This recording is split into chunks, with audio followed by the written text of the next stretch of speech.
Seder. So what we need to do now is you came up with a very interesting parallel, and it's a very important parallel. That everything that we learned this week about the difference between eating on Shabbat and eating on weekdays reminded you of neshamah yeteira.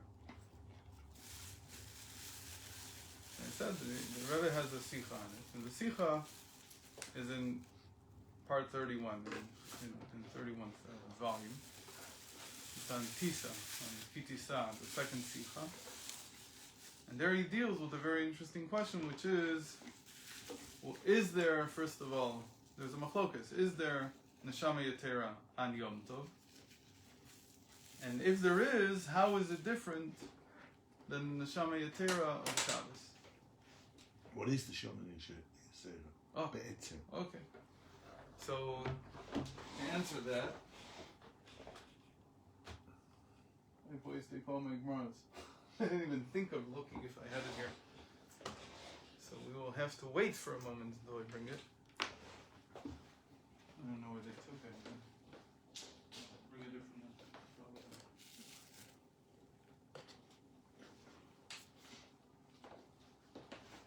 Just think how many fathers would love to be able to complain that their children took their Gemaras. I took a lot of pleasure in that complaint. So you should say, Baruch Hashem, my kids take my Gemaras. No, actually, there's like 8 sets of Shas in this house, and they could probably, it's not so much the question of that they take mine as much as that they don't put it back, because there's enough of them to go around 8 times over. Okay, well, they're so busy learning, they don't have time to put it back. That's you're a good man, Charlie Brown. Okay, so in the beginning of the second parak of Beitza.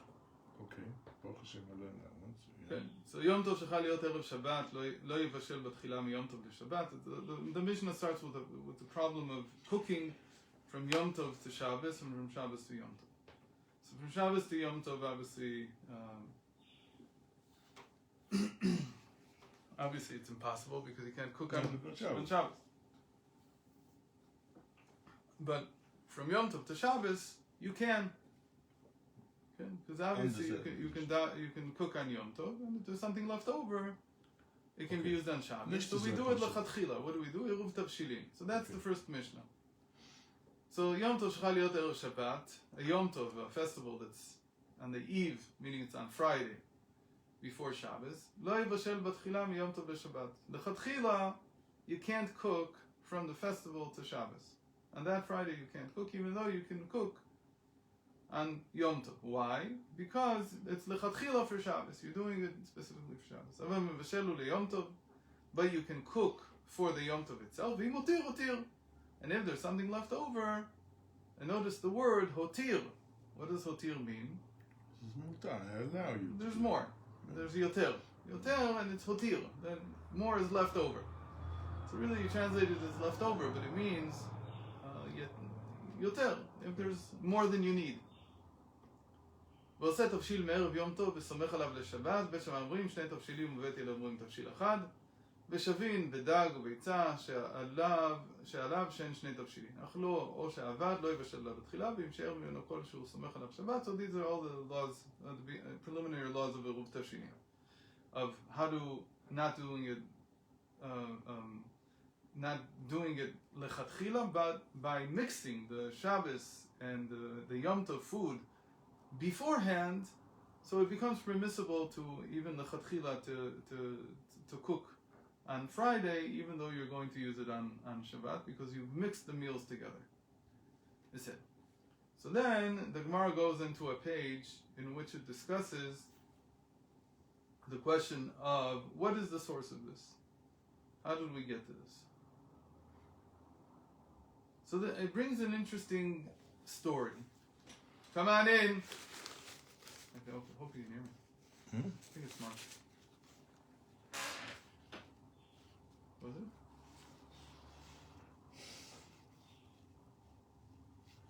I was going to print it out in English so it would be easier for me to translate and do it quickly. But I didn't. But I didn't, so it's going to take too long for me to translate. So let's get straight to what we want. But notice that this word hotir is already in the Mishnah. And what are we discussing? We're discussing the topic of neshamah yeteira, of additional neshamah.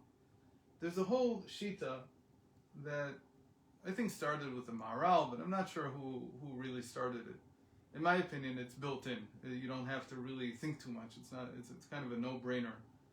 But a lot of people want to see sources where this is from. That whenever the Gemara goes off on a seeming tangent to talk about agadita, what we call agadita, what we call Ein Yankov. yeah, but how do you say agadita in English? Stories. The stories or the anecdotes, call it. All kinds of stories and midrashim and hermeneutics and this and that on the Torah. So there's a lot of people will say, "What's the connection?" There's no connection. You don't see the connection. But when you learn Pnimius Torah, it's so clear that it's connected. It's mamish that the Agadita is like the nistar. It's like the concealed part of the Gemara, and it's like revealing to you the basis, or at least what the sages are willing to reveal at that time of the nistar, of the concealed dimension. So here they go into a whole thing about Tani Rav Tachlifa, Achua de Rabbanai, Choza. He was a brother of those who see in the stars, Chozai, or maybe Chozai is the name of a place. In any case, כל מזונותיו של אדם קצובים לו ראש השנה ועד יום הכיפורים, חוץ מהוצאות שבתות והוצאות ימים טובים. So we were talking about the connection between food on Shabbos and on Yom Tov. So he says, look, you should know that all that you'll have during the year has already been pre-decreed when, between Rosh Hashanah and Yom Kippurim, so everything that you'll have during the year is pre-decreed already then, except for your expenses on Shabbat and on festivals. That is a separate expense account. That Hashem doesn't say beforehand how much you'll have. You can spend as much as you want on Shabbat and on Yom Tov. It's a different expense account. It's a blank check. And what else is a blank check? V'hotza'at banav letalmud Torah.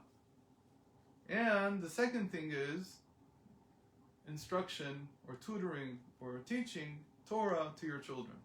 If you need a tutor, you can take the best tutor for $10,000 a month, and you'll have the money.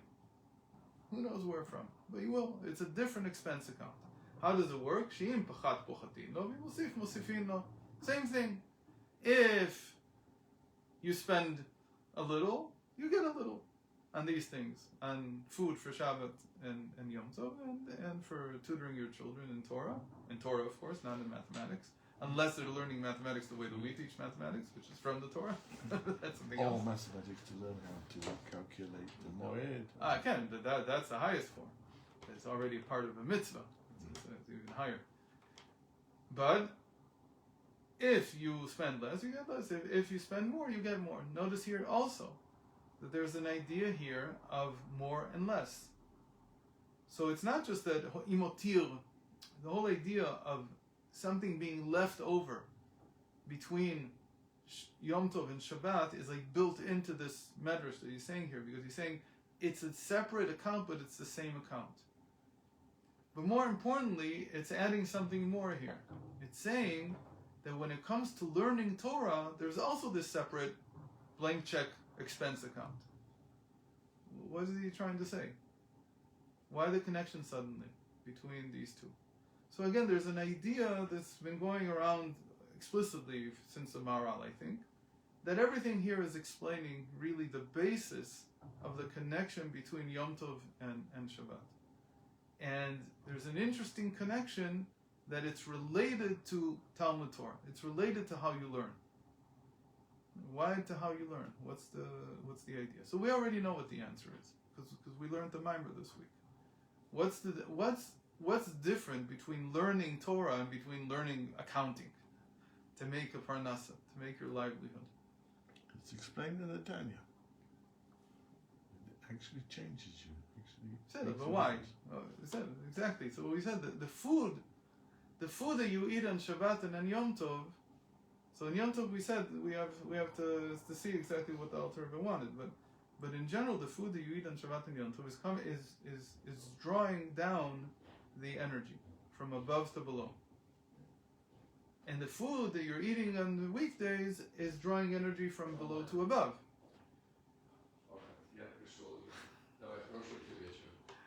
So, how is that similar to Torah? Torah is also from above to below. How you doing?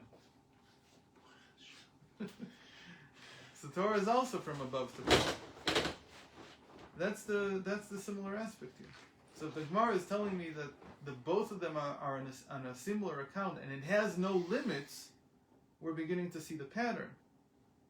That when it comes to eating on Shabbat and Yom Tov, the food that you eat on Shabbat and Yom Tov comes from an infinite account, because it's not how much the body can select and refine, and there's only so much that you need. Esav is feeding us. But on Yom Tov and on Shabbat, and in learning Torah, it's coming from above. It's coming from above. And because it's coming from above, it's infinite. It doesn't have the same problems that eating from below has. Eating from below is limited. It's both limited in how much money you can spend on it, because it depends on how much money you have. But it's also limited in the sense of how much can you integrate into you. There's only so much you can integrate. So if you eat on weekdays and you stuff yourself too full, you'll be sick. He said on Shabbat it's like a different cheshbon. It's a whole different. So the whole pattern here is that it's coming from above. If you were learning accounting, so there's like only so much that you can learn, because it's coming from below, and there's only so much that it can do for you. But like you said, when you learn Torah, it's coming from above. It's a completely different thing. This is divine wisdom, and this is mundane wisdom. So there's mundane eating and there's divine eating, and that's the machaneh meshutaf. That's why the two of them are related. Now we There's have a difference between learning on Shabbos and learning during the week. No, learning Torah and learning. I'm saying learning Torah during the week and learning Torah on Shabbos is different. Also a difference, but Is there? it's of the same category. But they're both infinite. So different categories of infinite. The result would Upper only infinite. How can there be a different category of infinite? The Oh, word infinite is that's already the whole- infinite. the whole problem with the human By mind. mathematics, you have infinite plus one, no? The whole problem with the human mind is that for us, infinite is one category until you study Cantor. Once you study Cantor, you see that there are levels of infinite, even in mathematics. At least in mathematics, we can designate levels of infinity, and he called them, because he was Jewish to some extent, I don't know to what extent, but he called them Aleph for Ein Sof. He used the letter Aleph. It's the only letter that's really used in mathematics today from the Hebrew language. It stands for infinite, and he has Aleph Efes, and Aleph 0, Aleph 1, Aleph 2, Aleph 3, and there are Aleph Alephs. There are infinite categories of infinity, at least in mathematics. So at least in mathematics, which is the closest thing to Torah, so there is at least some ability to differentiate between them. But they're just constructs. They're not just constructs. Study them. Really? They're not just constructs. I'll give you the simplest They have example. values? Of course. And you have a way to calculate them. There's a way to deal with them. So the simplest example is that when you're talking about the infinite, you're saying all the integer numbers, 0 to infinity. Mm-hmm. So those are the positive integers. In what direction did you go? You went right Yep. on the number line, because that's our designation. In Hebrew you would go left, but in English you go right. Now I tell you all the negative integers also. So So what just happened? You're going in two directions that are infinite. So even the simple mind understands that it's a different category of infinite. Because 0 to infinity at least had a start. Okay? When I say negative infinity to positive infinity, it has no beginning and no end, not just no end. So it's a different category of infinity. In davening, we speak about 6 different types of infinity. just in davening every day. We mention all 6 of them. Most people don't notice them. It doesn't matter. But the reason that there are 6 is because it's talking about the infinity of the extremities of space. That's the Za. That's the way it's usually explained in Chassidus. The Za representing the 6. So Za can be infinite also. Okay? So even when you're learning Torah, there are different levels of learning. There's a difference between Shabbos and a weekday, but they're both infinite. Okay, but they're different levels of infinity. In any case, Amar Rabbi Abar, "Ma ikra tiku b'chodesh shofar b'kesel leyom chageinu." What is this suddenly doing here? Why are you telling us this? What's it got to do? So ostensibly, what we're going to do is we're going to connect. He just told us that the food that you have is decreed between Rosh Hashanah and Yom Kippur. That's the time that God decides how much you'll have this year, how much livelihood. So apparently we're going to now say something about Rosh Hashanah because we just mentioned it. But it's not that simple, because he says, "Ma יקרא תיקו בחודש שופר וכסל ליום חגנו, איזו חג שהחודש מתכסה בו", ואומר זה ראש השנה. What holiday is the one that the moon, the chodesh, the moon is hidden? Because all the holidays, the moon is on the 15th. Because that's when you do a holiday. It's been that way in humanity since forever. And it's actually not like that. You should know that in the early Babylonian, they call I don't remember what they call it, the Babylonian Assyrian. I don't remember what they call it. They have a name for it. It's up to 600 BCE. The middle of the month could be 2 things. It could be good and it could be bad. And the 15th, around the 15th, was always, we'll have to see. Why we'll have to see? Because they had this whole thing. They knew that eclipses could happen between the 13th and the 16th of a month. The 13th and 16th day of the synodic month, as it's called. Synodic month is a moon month. It's 28.7 days, whatever it is. Between the 13th and 16th, you can get an eclipse. But it's very hard to predict an eclipse. In fact, it's so hard we still can't. We predict them pretty well, but we still have questions about them. We use a lot of cyclic knowledge data that we have about the moon's motion to figure it out. There's a lot of calculations you can do. They're actually pretty simple, but there's a whole string of them. And then you come up with all the possible times that there will be an eclipse. And as you get closer, it becomes more certain that you'll have an eclipse on a certain date from a certain place that you'll look at in the night and you'll see it. But one of the cycles that's the simplest is it's usually about every 6 months. So an eclipse will appear usually every 6 months, 5 or 6 months. It depends a little on when exactly it turned out. If it's 5 months, it'll be at the beginning. It'll be 13th, 14th, and if it's or sometimes even the 12th. If it's 6 months, it'll be the 15th or 16th. It becomes it's very complex, this whole thing. I tried sitting on it once, and it's just a lot of math there. But so because of an eclipse, suddenly it can become something negative. Well, why is the eclipse negative? Because the moon's being eaten by something. No, but they worship the sun. Doesn't matter. The moon's being eaten. They didn't only worship the sun; they worshipped the moon just as well. They were very happy with the moon and the sun. Thank you very much. Equal opportunity employer. Yeah. They both worked for them. So, but in Yiddishkeit, the 15th is always good. Doesn't matter if there's an eclipse or not. We don't like eclipses, so that's something else. We also don't like eclipses. We're not crazy about them. Okay. So the 15th. So there's only one holiday. There's only one festival that comes out. A festival from the Torah that comes out on the 1st of the month, and that's Rosh Hashanah. And what does he get? What does he want to learn from this?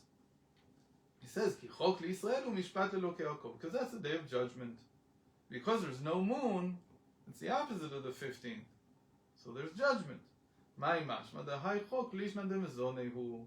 So this chok is saying, from here I learned that what does Hashem decree? What does God decree on this day? He decrees how much livelihood you'll have the whole year. Because chok, the law that's being given is the law of mezone, of food. Livelihood. How do I know? Dichtiv ve'achlu et chukam asher natan lehem paro. Because there's a pasuk in Exodus, it says, and they'll eat. Sorry, it's not in Exodus. It can't be. It is in Bereshis.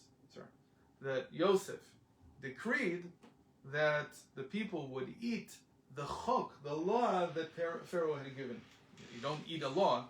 So obviously the word law also means, chok also means sustenance. It means livelihood. מהי משמע? דהי חוק לישנא דמזוניות. דכתיב אכלו את חוקם אשר נתן להם פרעה. מר זאת ואמר מהכה. I learned from a different place that law means food, because it says atrifeni lechem chuki. Atrifeni lechem chuki is from Tehillim. Feed me the law of my day. Okay. The law, the bread of my law. Lechem chuki. So bread is law. Tani אמרו עליו על שמאי הזקן, כל ימיו היה אוכל לכבוד שבת. מצא בהמה נאה אומר זו לשבת, מצא אחרת נאה ממנה מניח את השנייה ואוכל את הראשונה, and so on.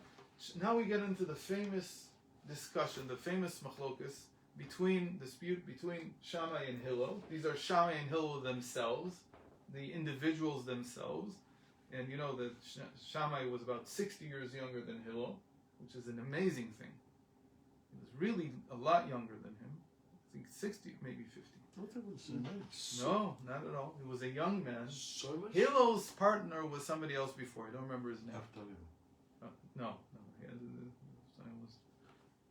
Who? It was too old for him. No, He had a different partner. That would have been the predecessor. Yeah, that was the previous couple. That was the But previous couple. the new Chavrusa was Hillel and somebody else. I don't remember They're who it was. buried in Meron.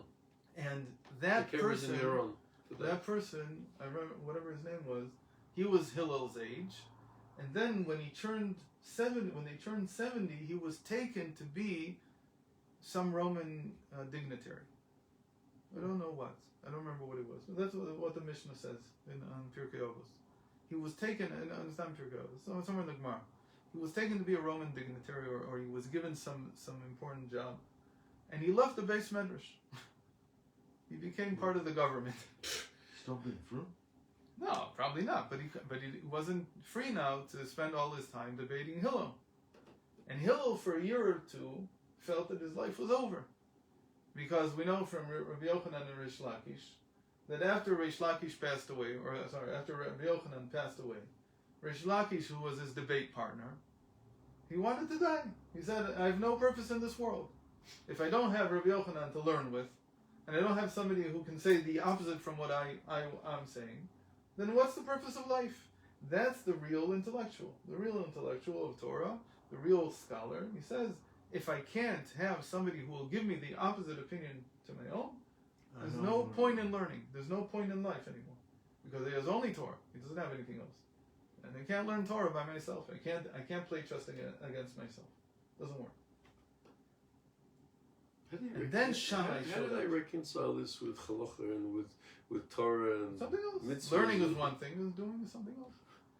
And then Shammai showed up. 2 years later, Shammai was a young man. He was in his 20s or 30s, early 30s. He was much, much younger than him. And suddenly he found new meaning in life. So they had this whole debate about how do you conduct your livelihood. So Hillel, whenever he would go to the market, Shammai starts with Shammai. What did Shammai do? That's why they called him Shammai Azaken. Shammai the elder. The elder. Because he was an elder. They also called Hillel Zaken. Hillel Zaken really was elder. But they had to equate them in some way. Because in terms of age, they were so different. So Shammai, all his days, when he would go, he would eat everything he ate Chvod Shabbat. Matzah be'eman na'al omer zu l'Shabbat. Everything he ate. It didn't matter if he ate it now. Okay? He said, whatever I'm buying in the market is for Shabbos. Everything is for Shabbos. It's a trick, right? Because then you're saying, this is from the infinite account. But now we understand it's not from the infinite account in the sense that I want. Now somebody would ask, But there's no infinite money to spend on Shabbos. It doesn't really work that way. It's Bitcoin. It's not a Ponzi scheme. It's not Bitcoin. What is this? Again, they're trying to tell you. I'm not questioning for a second that the person shouldn't buy as much as he needs for Shabbos. Of course he should, because Hashem will pay him that. But the main point that the sages wanted to say is that this is coming from above to below. Yeah. When it comes to Shabbos, where you're eating on Shabbos and on Yom Tov, it's a different account because it's from above to below, not below to above. And therefore it's infinite. Mezonotav shel Adam doesn't only mean, like we said, how much you can buy. It also means how much you can integrate. So if all your food, all your eating is like eating on Shabbos, you're like the Israelites in the desert. You're eating manna. It's like baking a cake. And that is because when you bake the cake and you want to baste it, you want the sponge to soak in the juice, right?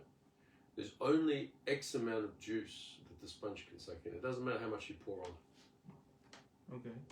So it becomes satiated. Mm-hmm. It's finite, and it doesn't matter if you add 20 more eggs. It won't help you.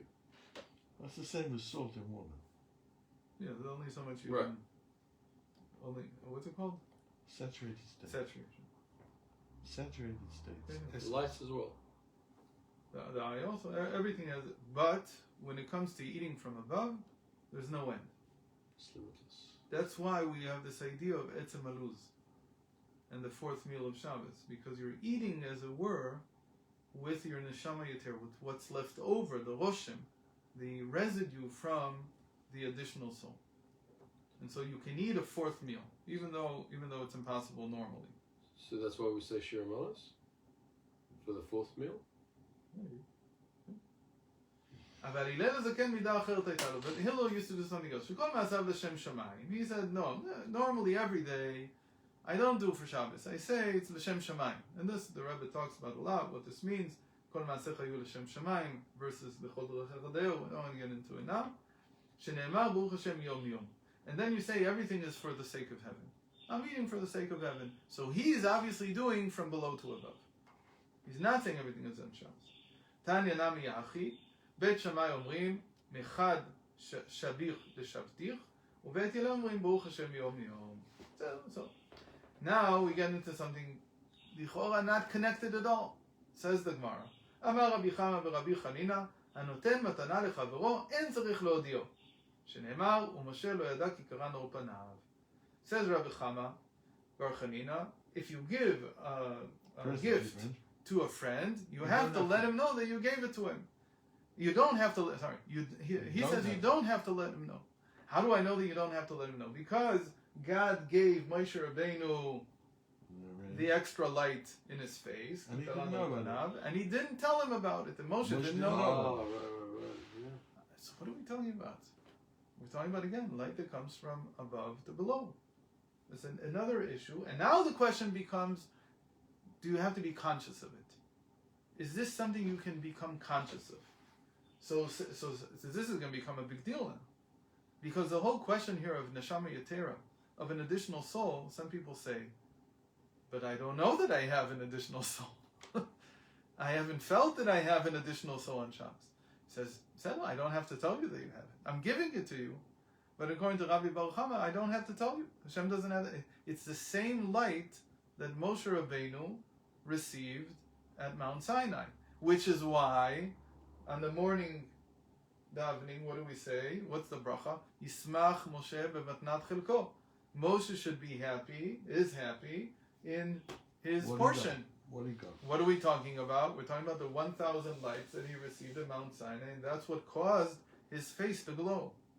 Why do we say it? Because we get the same thing. Because on Shabbat, every Jew receives something from those 1,000 lights. It says that he lost it when the golden calf was made, and it was given back to him after the first Shabbat.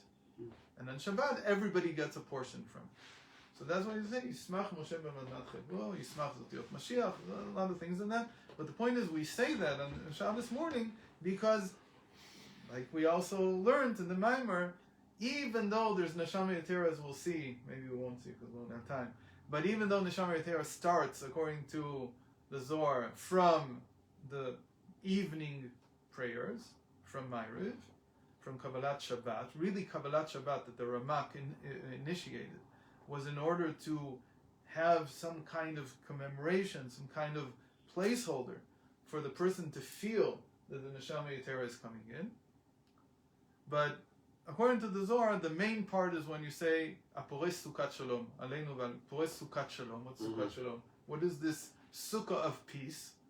Again, from above to below, you're receiving a portion of this light that Moshe Rabbeinu received at Mount Sinai, and that becomes your canopy of peace on Shabbat. But on Shabbos evening, it's about peace. On Shabbos morning, it's about simcha. And there, on Shabbos evening, it's about Sukkot Shalom. It's about, that's what the Zohar talks about. We won't have time to see all the Zohars. But the Zohar talks about it being that when Shabbos comes in, it becomes a state of peace. And the sooner you bring Shabbos in, the more you enjoy this peace. There is no, you can part with all your anger, with all your disputes, all the stuff that bothered you all week long. You can throw it out on the moment that Shabbat comes in. And so therefore the Mekubalim say, why wait? Do it earlier. Earlier. Better to start Chatzot Yom. From the time that Chatzot comes along, don't do any malacha anymore. Don't do any work. Make Havdalah on Tuesday. Finish. That they don't say, because you lose anyway. Motzei Shabbat, you lose the neshamah yeteira. But you can bring it, they have this thing of bringing it in even sooner. And what do they mean? They mean the nigla part. This is called the nigla part of neshamah yeteira. The nigla part, the revealed part, is that there is no hostility in the world, and you can now have menuchat nefesh, and it's easier for you to enjoy food, to enjoy company, to enjoy everything.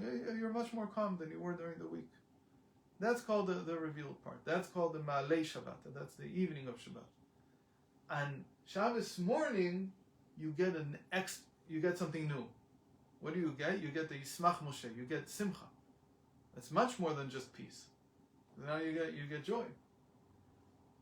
When you get to Shalosh Shidduch, you get the highest part of the Neshama Yeteira, of the additional soul, and that is already something entirely different. Because it's intimate, because it's like it's almost sexual. So that only academics understand it that way. Do you understand that it's communing with Hashem? They definitely don't have to say sexual. Well, I mean, intimate. It's intimate. Settled. There's things that are more intimate than sex. I said sexual. I didn't say sex. I know, but sexual means that it's related to sex. You're going to have to go. So we didn't get to the main point. The main point, so I'll just read it. So now we're going to get into this whole thing about can you be aware of the neshama yeteira, what's coming from above or not. And then finally, we have this whole thing. I wanted to read this because there's a lot of non-Jews that are reading. So there's a part in here that are listening. There's a part in here that talks about whether a non-Jew can partake in this or not. Because normally we say Shabbos is an ot b'nu v'nechem. And so a non-Jew can't keep Shabbat. You can't keep completely, but you can keep the essence. So now the problem becomes, if you don't keep it completely, if you do something at least, so that you don't fully observe the Shabbos. That's what they do for Gerim. Do you get a neshamah yeteira at your level? Oh, that becomes the question. That's a good question. A very good question. But we Very don't have good time. question. That's a very good question. What would be the sign that there is? That's what the Sikha is about. We didn't get the Sikha either, but say it in short. That there's the question of whether there's neshamah yeteira on Yom Tov. The bottom line is that it's a machlokas in the nigla. In the revealed dimension of the Torah, it's a dispute. Is there or isn't there? The nafka mina, the way that you can tell the difference in the revealed dimension, is halachically, what do? When Shabbos ends on a Yom Tov, meaning Sunday is like we had this year with Rosh Hashanah, We say, do you use besamim? Do you use incense during Havdalah? And we paskin that you don't. Yeah. Why don't you? Because on Yom Tov there's no neshamah. Because on Yom Tov there is neshamah yeteira. There is. We say paskin that there is, and Kodesh therefore we lekodesh. don't need. by Havdalah. We don't need the besamim. For what's nicht? Because the neshamah yeteira of Shabbos doesn't completely leave. We say the But some of Kodesh it is lekodesh left over. in the Havdalah itself. We Right. changed the text Yeah, of the yeah, Havdalah. that's something else. Here we're But- asking about the besamim. Why the By besamim? Chabad, no, it's the same text. Why the besamim? Why change is the the whole text. question? What is the whole issue with the incense on Havdalah when Shabbos goes out? Why do we use incense in the first place? What is incense used for? So a lot of people think it's used to give, and it smell good. That's No, not the it's- use. It's to give koach to the neshama. Why? What's the Because it's connection? lost the neshama. They said. Put it back Incense in. is Put it back used- in. Incense is used le'ariach et abgadim. It's called. In fact, the sugya in Tainus is about that's related to neshamah yeteira is about when you there's a question if you're walking by some place, it says there in Tzipori on Motzei Shabbos, and you smell a good smell, should you say Borei Minei Psamim and be Yotzei Havdalah. Havdalah? That's a question. Why? And so the Gemara says no, because in Tzipori הם מריחים את הבגדים במוצאי שבתות. Because in Tzipori, in that place, their minhag, their custom was to make to fragrance the vestments, the garments on Motzei Shabbat. Smell is always related to garments. We know this from the Torah. Vayarach et reach b'gadav. That Yitzchak smelled the scent of Esav's clothing. Mm-hmm. Clothing has to be fragrant. What are we talking about? This clothing? Okay, we use fabric softener that has a good scent. We have detergent that has a good scent, and so on and so forth. We want our clothes to smell good. But it's a bigger deal. Because when you're talking about Havdalah, what you're really talking about is that, what does it mean neshamah yeteira? You got an additional Extra garment. on your neshama. You had a new garment for your soul. So when Shabbos goes out, you want to add more good smell to the garments that are left. That's how you make up for it. But if it's Yom Tov, you don't have to have besamim. Why don't you have to have? Wait, you do have to have besamim. You don't have to have besamim. When? From Shabbos to Yom Tov, No. you don't. No. So it means, Except for Yom Kippur. which means that there must be at least some kind of Usually neshamah because yeteira even doesn't on Yom fall out Tov. on a Sunday. Okay, so there's a lot more to get into this, but we at least tasted a little bit from it. This all has to do. Taste. Okay, so this all has to do Cha-ching. with eating on Shabbos, which is from above to below, versus eating on a weekday, which is from below to above. And everything on Shabbat is from above to below. It's everything is drawing down, and it's infinite in nature. It's a new garment. The new garment comes from Gan Eden. It even says that Eden. It's 160. Eden is the Rashi Tevos, the initials of Onik. V'karata l'Shabbat Onik. You should call Shabbos a day of pleasure. So pleasure is the acronym for Eden, Nahal, Gan, for the three components of Gan Eden, of the Garden of Eden: the Eden, the garden, and the river that was in it. And the Sofei Tevot of Eden, Nahal, Gan, the final letters, are Naran, Nefesh, Ruach, Neshama. So that's the highest form of receiving the Neshama Yeteira. The pleasure of Shabbos is receiving the extra garments for the soul. And that's what the Neshama Yeteira is. Neshama Yeteira means that you have extra garments for your soul, so you can receive things that are from a higher place. So, Go, Okay. Baruch Hashem. Yaakov, thank you so much. I look forward to reading it. Okay. I usually read about 3 o'clock in the morning, so you're a bit late. It's okay because I get some guy who It was a lives bit in early.